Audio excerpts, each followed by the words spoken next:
Welcome into another episode of Across the Conference, powered by Allstate, along with Sydney Staples. I am Ari Temkin, and on today's episode, we've got a lot to get to, including tennis, women's lacrosse. We've got the basketball transfer portal that's open, and on the women's side, it's gone crazy.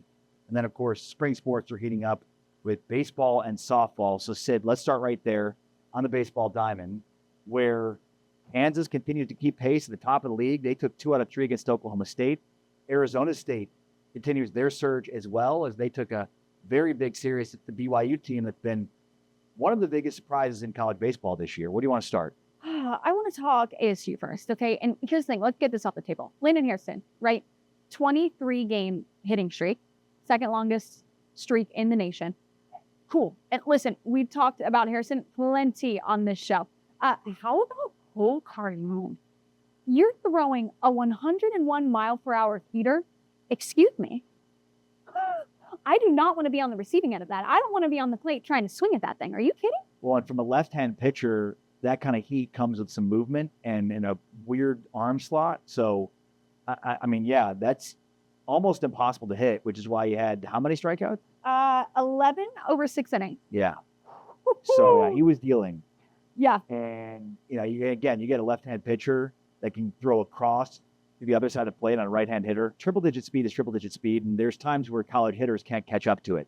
But when it moves, right, like a straight fastball at 101 miles per hour, like you can time, like Landon Harrison can time that up and hit it, Mm-hmm. Now, there are only 3 guys in college baseball that have hit triple digits this year, so it's not, it's not very common.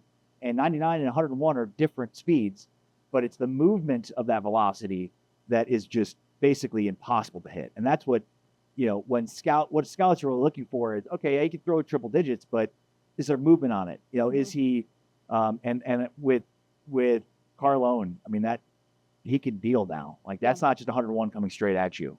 Kansas, remaining at the top of the conference. Take me back to your days when you were at Kansas.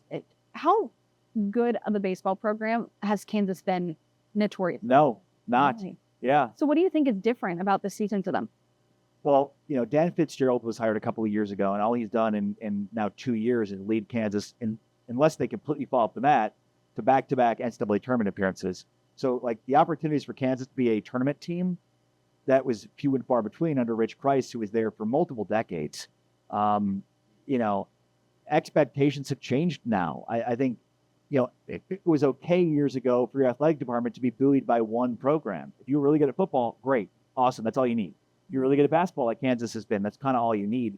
Now, you need to attract students of all shapes and sizes, and the interest level for all these sports is high.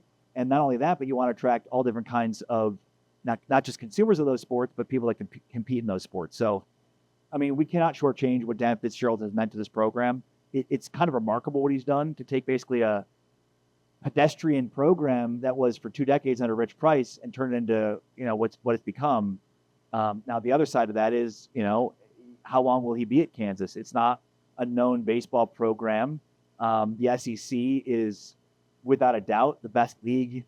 It's in some ways better than some minor leagues because of the talent they have at that level, especially with NIL. And those are programs that invest in a big way in baseball. So, maybe as a guy that spent some time at LSU as a recruiting coordinator, you hope that's Travis Goff, the athletic director at Kansas, has done a really good job in cultivating a program for him that he wants to stay at. And as a Kansas fan, that's what you hope for. But you also have to be realistic about, can you win a national title at this level? It's a legitimate question. And I think the answer is yes, but we'll have to wait and see because there's so much money being spent in the SEC on baseball because it's such a big deal. The SEC baseball is better than any other sport for any league, I would say. Interesting. When do you hit the panic button if you're the Cowboys? Earlier we talked about that for Arizona and being like, okay, when do we start having issues? But when you're OSU and you're 8-10 in conference and you need to win against Texas Tech in order to maintain those tournament hopes, are you worried? Yeah, you have to be. This is a home series at the brand spanking new O'Brate Stadium, right? It's the house the Holidays built with their years of being at Oklahoma State. And they were in position to win the series. And they were up in Game 3 on Sunday before a grand slam by Kansas totally shifted momentum.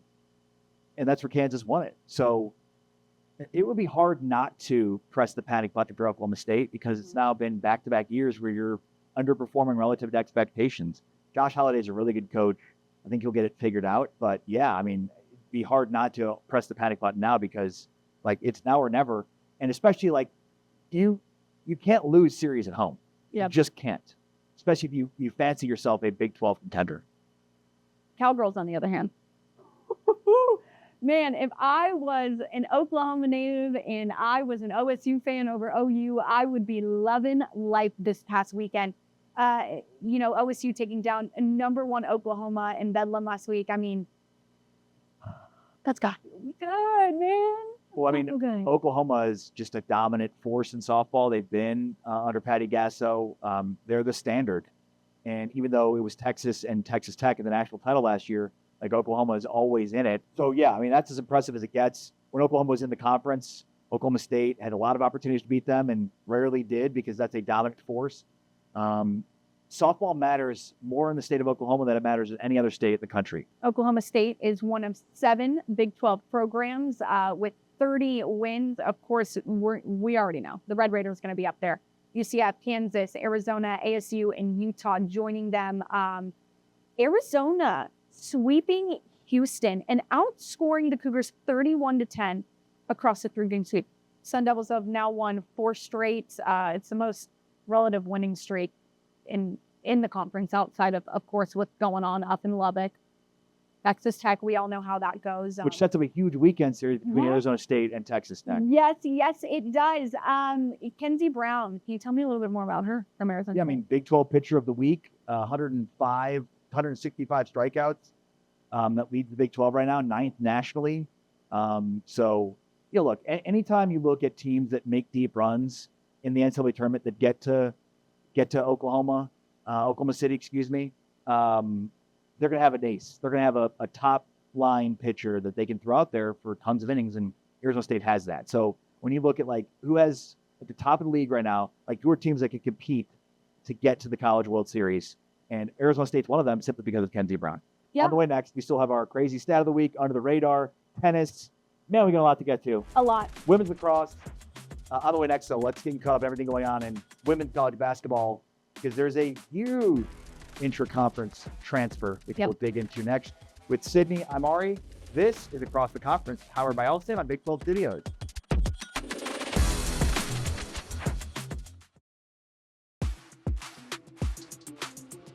Welcome back Across the Conference with Sydney Staples. I am Ari Temkin, and Sydney has let me know that she wants to cook. Across the Conference, powered by Allstate here on Big 12 Studios. So take us into the transfer portal, Sid. Okay, Audie Crooks. Cook. Audie Cooks? Audie Crooks. You know what I mean. Staples is cooking on Crooks. Yes. Oh, man, we're struggling here. Audie Crooks, staying in the Big 12, transferring to OSU. The Iowa native is 6'3", played her first 3 seasons at Iowa State. And when you think of her nationally, you think of her in Iowa State. Why are you going to OSU is my question. You're leaving a program in Iowa State that lost 10 people to the transfer portal, and you're joining a program in OSU that lost 9 people to the transfer portal. Why? What are these reasons? I mean, I can give you 5 reasons, but you only need one. All right, share me the most important one. I mean, You're going to talk to me about NIL and money, aren't you? It's your bankroll. Of course. Now.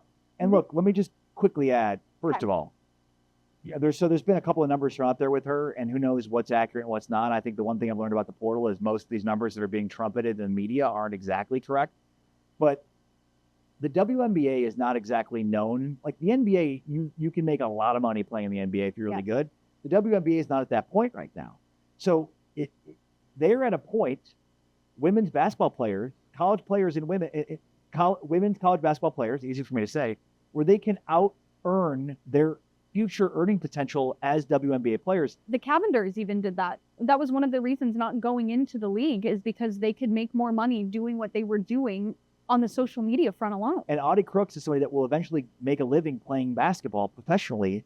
But one of the things that needs to happen is many of these players have to go overseas to make more money. It was the reason Brittany Griner was arrested in Russia because she had to go play in Russia in the offseason because they can make way more money in Russia than in the WNBA. So if you can now cash in at the college level, then join the WNBA and not have to go overseas to play, I think that would be a huge, huge boon for the WNBA as a whole as that looks to continue to grow. Does the NIL, is it going to make it more of an even playing field than, for example, if you're Audie Crooks, you don't go to the premier programs in UConn, South Carolina, the Notre Dames, the UCLAs. You choose OSU. Now, OSU performed better than Iowa State did this past season. I believe they placed 4th and they finished 3 spots ahead of Iowa State. But is NIL in a way leveling the playing field here? But then again, this is where my question comes back into play is OSU, why? It's not a school that is notorious for having a lot of money to spend, period. Former football head coach Mike Gundy, he took a massive $1 million pay cut in order to redistribute those kinds of funds across the athletic department. So this is where my questions come into play. Now, for Coach Stacey Roy, you are bringing in the 2 top players in the transfer portal, Audie Crooks and then Florida's Liv McGill. I hope that this pays off for them. When you're cleaning house and losing 9, it's not like you're losing 9 seniors. Something had to happen where 9 players are wanting to leave the Cowgirls program. Why? I don't know. And it makes me question it even more if you're bringing 2 of the top players in the transfer portal your way. So a couple of things on this. My guess is they planned for Audie Crooks to come for quite some time. And because of that, you need to redesign your roster. Audie Crooks is an offensive ecosystem unto herself, meaning you have to play off of her. So there's certain players you have to surround her with, namely shooters. So I think they knew we're going to make a pitch to Audie. We're going to have a good chance to get her. And if we do that, we've got to change the composition of our roster, which is what they've done. That's not to say that like Chola Kott's a good player. They're missing on a big time player that's leaving the program.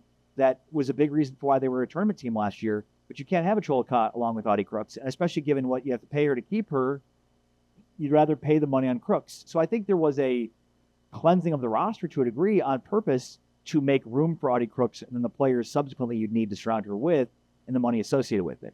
In terms of Oklahoma State's money, look, I think Oklahoma State's got a lot of opportunity with money. Now, they're not as wealthy as some of the other programs across the Big 12, but I also think you need to make strategic bets across the board. Maybe, as we talked about last segment, Josh Holliday is a little upset that he's not getting as much money in NIL as some of the other programs are.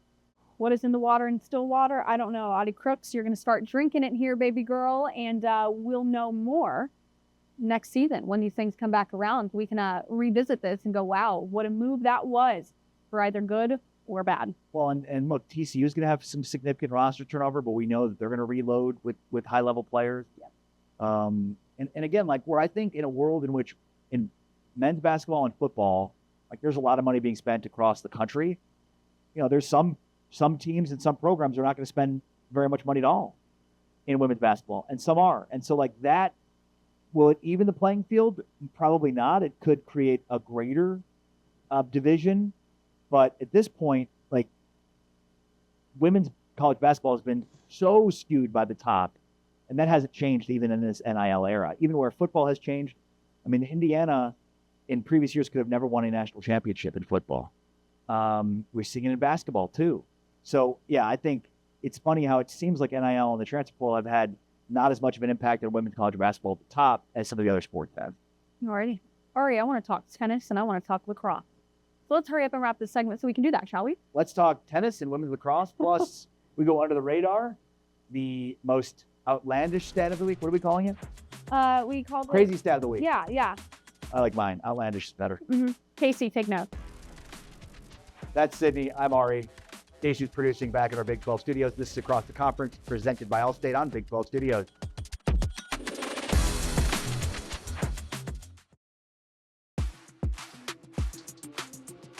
Across the Conference, Sydney Staples, Ari Temkin. This is Across the Conference, powered by Allstate here on Big 12 Studios. Let's talk tennis because this past weekend was the Big 12 tennis championship, powered by Allstate, of course. Of course.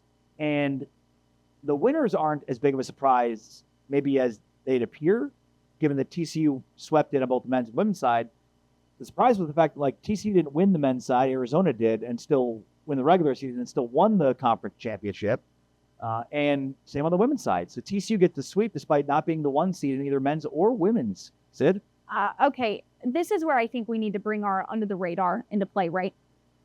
TCU men's coach, we're looking at men's tennis head coach David Roditi. I mean, him on the men's side and what he's been able to do is incredible. I mean, it underscores just how dominant this double crown, if you will, for both the men's and the women's programs, how dominant they are in the Big 12 landscape, just in the tennis culture in general. To be the number 2 seed going into this, and then you kind of amend your loss to Arizona in the season. You dethrone them and say, this is why we are typically the number 1 seed and one of the best teams in this conference in general. The 4th title in program history. There's so many good things going on for the Horned Frogs in all sports, but especially here on the court when it comes to tennis. Well, and basically they've won under Dave Roditi, the under the radar of this week, at least the conference regular season or conference tournament championship in 10 straight years. And this year it looked like, it might not happen. And voila, they show up and win in a big way. I mean, it's remarkable. 23 all-time conference titles, and locks up the automatic bid, the NCAA tournament. Their 36th appearance as a program in the field. It's as dominant of a program as the Big 12 has in any sport. We talk a lot about, Florida and women's lacrosse we'll get to, or Oklahoma State in golf. TCU tennis is as good as any of them. Arizona State swim and dive, right? So TCU tennis is as good as any of them, especially for competing at the top of the sport. It's remarkable and just shows, how dominant Dave Roditi's been as a coach. Yep. I like it. Lacrosse. In our crazy side of the week, we have a debate coming, everybody. I'm still ready to debate baseball with you. Bring it on. All right. We're debating in our crazy stat of the week next. What's crazier, 15 strikeouts or 101 miles per hour fastball? That's next. Plus, we tell you what's going on in women's across the Big 12. Is Florida poised for a national championship? Florida in the Big 12. That's right. This is Across the Conference, powered by Allstate on Big 12 Studios.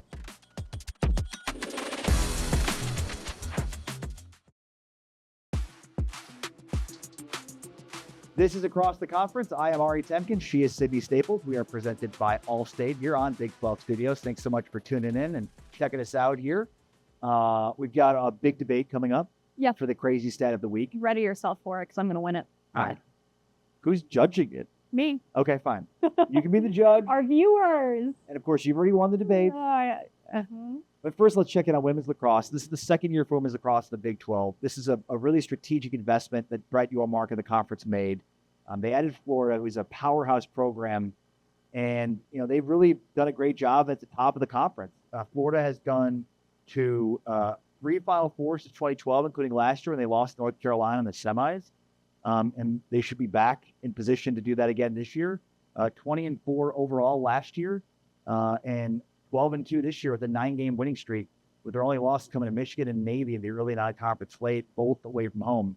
The 2026 Big 12 Women's Lacrosse Tournament, presented by Allstate, is hosted at Florida's Disney Stadium in Gainesville, April 30th through May 2nd. So we've got a few weeks to come before then.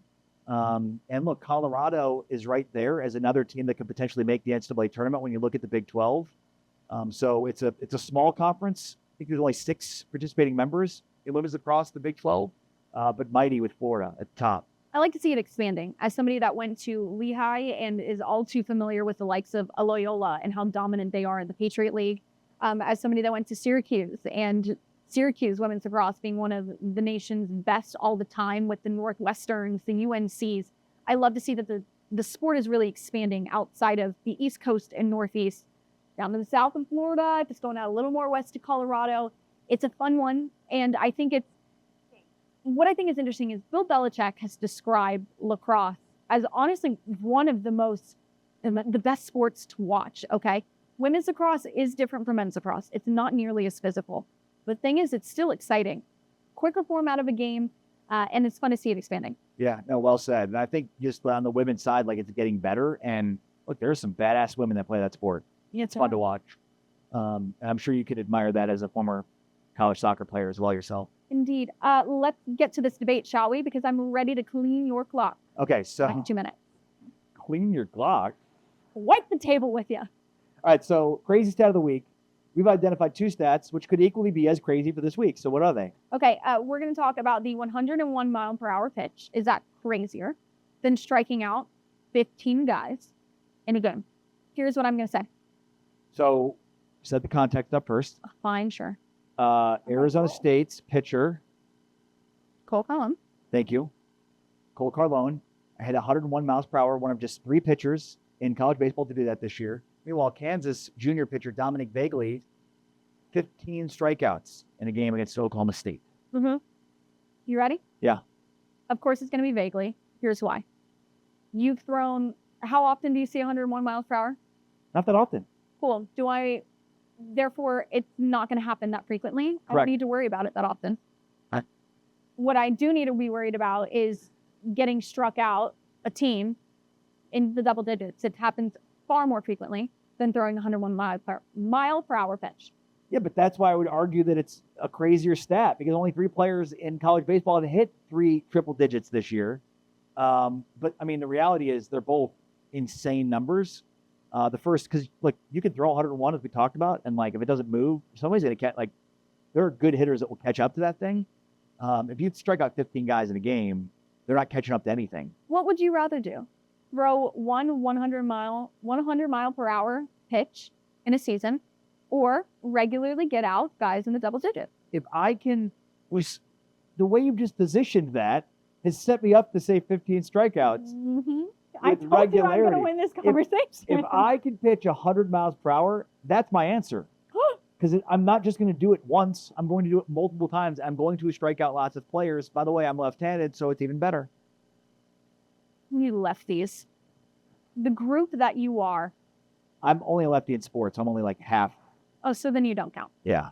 It's like a part-time lefty. Of course, what I say is right, but both I think are indeed crazy stats. Cole Carlone in his 101 mile per hour pitch, and Dominic Bagley with his 15 strikeouts. 2 awesome players that really I hope to see in the big leagues one day. Yeah, absolutely.